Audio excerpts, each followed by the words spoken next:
واجعل لي فيه إلى مرضاتك دليلا،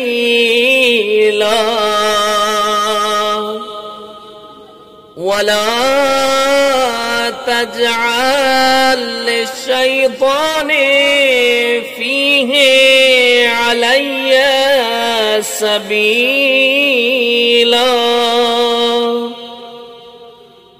واجعل الجنة لي منزلا ومقيلا،